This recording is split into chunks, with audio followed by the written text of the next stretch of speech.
What is up, everyone? It is Diecastbuffet here again. Guys, we have the 2024 Kyle Larson Cota race to win for the NASCAR Xfinity Series. This is part of the two-pack set. We'll be doing the diecast review on it, and let's go ahead and hop to it. All right, fellas, outside of the diecast box, and welcome to today's diecast review. So one of the latest releases around this time is the Kyle Larson Cota race to win. You have the two-pack set. You can get it individually, and you can also get it in the NASCAR Winner Circle line.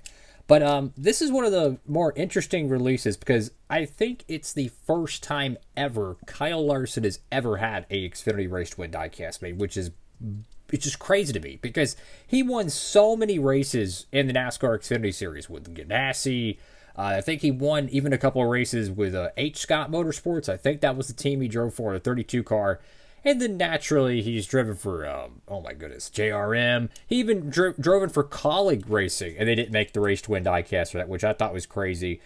And naturally, wins with Hendrick's Xfinity team. So a lot of craziness in regards to him never having a 164 Xfinity win that I can think of. Go from the diecast here. You have HendrickCars.com. You have the front window windshield wiper. It's a little bit pixelated, but you know what? I'm glad they at least put it there. I like the little almost fluorescent yellow style pull tab for the tear-offs, which I think is cool. Xfinity right there with the little sun visor strip at the bottom. Of course, picked this up from our good friends at Circle B Diecast. You can too. Use promo code Diecastbuffet. This is a part of the two-car set. I've done the diecast review on both of them in one video, but as I've mentioned before, I like to split the videos up because it's a little easier for people to be able to watch them, because I've tested this in the past, and I've noticed that people still like to watch the videos individually, and they like to watch them combined. So that's why I like to break them up. So for future references, you'll be able to watch this and be like, oh, okay, it's just, it's a part of the two-car set, but it's only one car shown in it. Gives you, the viewer, the option. Got Sunoco right there. Sunoco. Go to the left side of the diecast. It's just a subtle amount of race wear on this car. Not a ton. A little bit of a decal issue there, but you can see like the little fender marks, from probably going through the S's at Cota, which is Circuit of the Americas, if you're wondering. I got HendrickCars.com. Hiring technicians, number 17. American flag, Valvoline, 40th anniversary, Kyle Larson. I like how on the driver name rail, they use the whole panel of it. Some of these diecasts I've seen, they only have like a half of that, and it's like Kevin Harvick's name. Like, why is his name so small on the name rail? I never understood that, but they did it in the Gen 6 era. They did it in the Gen 7 era. I never understood why, but that's how I think it should be. Go to the back end of the diecast, HendrickCars.com, the number 17. Little orange dot right there, I do think is a tow hook. I could be tripping on that. Got your fake exhaust ports, which I still think is funny how they do the fake exhaust ports on the Camaros, like, and it kind of makes me wonder with the Cup Series in 2025 still running the Camaros or Camaro body. They're just called Chevrolets, but let's just be real, they're still Camaros. So they still run the Camaros in 25. I'm curious what they're going to do in 2026 because are they going to get rid of the NASCAR Xfinity Camaro? Are they going to go back and run the Impala? Are they going to bring a new model in?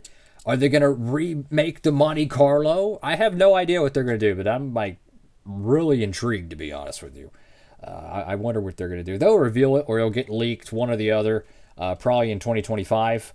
Got a hiring text right there, a little bit of some right rear quarter panel damage, which always fun. Xfinity road course racing to me is such a work of art. They race so much more aggressive than the Cup Series. The truck races, some of the road course races are absolute barn burners, but sometimes they're kind of average, in my honest opinion. Maybe it's just the way the stages work or whatnot, but in the Xfinity Series, there's so many drivers, right? There are so many drivers that are just absolutely great at road course racing, and these Cup teams that are providing them equipment, so they're just going out there with extremely fast race cars, door banging. You got drivers that they suck at oval racing statistically, and they go to the road courses and they're freaking top 5 in them. It's just fascinating, and they race so aggressive. I love it. It really reminds me of like the Gen 6 and Gen 5 era Cup Series road course racing, because road course racing in the Cup Series, it used to have a lot more etiquette, a lot more give and take, and then like 2011, 2012, and they said, no thanks, we are going at it. Brad Keselowski, Marcus Ambrose, and I'm not saying it started with that, but it really started to seem after those Watkins Glen races in 2012 and 2011, road course racing got a lot more physical in the NASCAR Cup Series, and those cars provided that type of racing, right? And when Gen 7 came around, you know, Gen 7 is, in my opinion, arguably as good as a COT, almost as good as a Gen 4, maybe even better because it can race side by side at oval racing, right? I mean, when you can run side by side for 3 laps at Nashville, which is much flatter than most people would probably think, and they're not getting loose, they're not slipping up. It's remarkable how they can run side by side in the next gen car. You could never do that with a Gen 4. Them things, the dirty air would screw you up pretty quickly. So it's fascinating how the Gen 7 car has pretty much perfected 1.5 mile racing and done what the Gen 4 couldn't do. And if they could put horsepower in it, then you could say it does exactly what the COT did. But the road course racing is a little bit left to be desired. And the Xfinity Series, they're rock stars at it, man. They just go out there and just knock it out of the park. It doesn't matter if it's Kyle Larson versus Ty Gibbs. It doesn't matter if it's AJ Allmendinger versus SVG. Any of the drivers. It's so much fun. And I wish we got more Xfinity road course race wins. So that's a awesome diecast there. I'm going to show the box real quick in the video, just in case you're curious. So you have the Cota race twin for William Byron in the box. The Larson would go here. This is a generic box. Let me back up the camera. And there's kind of a funny joke I noticed on this box. I'll try to show it if I can. But it's on the little bottom tab here. I imagine they're going to use this box in 2025. But look at that little tab right there. Generic pizza box. Like, someone at Lionel in their home office or whatever, whoever does their stuff with their boxes, had a little inside joke. This thing looks like a pizza box. We're not going to call it a miniature box. We're not going to call it an oversized 1/64 scale box. We're going to get creative. We're going to call it a pizza box. Oh, that's funny.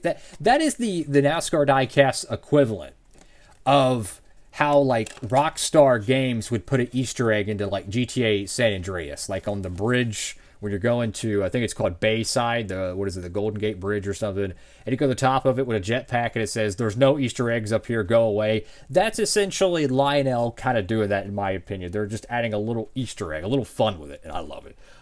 I think that's funny. Anyways, thank you all so much for watching the video. Have a blessed one, everybody. Make sure to pick up your copy today. Very, very cool stuff. Diecast Buffet. Signing off.